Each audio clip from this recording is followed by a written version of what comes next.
பள்ளிப்பாளையத்தில் 3 மணி நேரத்திற்கு மேலாக ஏற்பட்ட போக்குவரத்து பாதிப்பால் ஆம்புலன்ஸ் செல்ல முடியாத நிலை ஏற்பட்டதால் பரபரப்பு ஏற்பட்டது.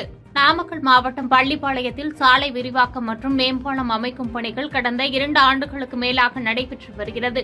இந்த நிலையில் பள்ளிப்பாளையம் பழைய பாலம் சாலை அருகே கடந்த 2 நாட்களுக்கு முன்பாக குடிநீர் குழாய் பணிகளுக்காக பள்ளம் தோண்டப்பட்டு சரிவர மூடப்படவில்லை என தெரிகிறது.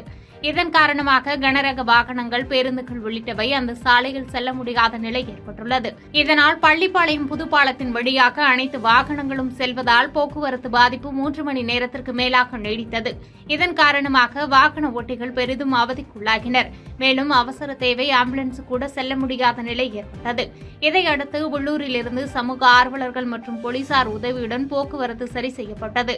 அவ்வப்போது இதுபோன்று போக்குவரத்து பாதிப்பு ஏற்பட்டு வருவதால் பாலப்பணிகளை விரைந்து முடிக்க வேண்டும் என்பது வாகன ஓட்டிகளின் கோரிக்கையாக உள்ளது. பாதகம் செய்பவரை கண்டால் நாம் பயங்கொள்ளலாகாது பாப்பா. மோதி மிதித்து விடு பாப்பா, அவர் முகத்தில் உமிழ்ந்து விடு பாப்பா.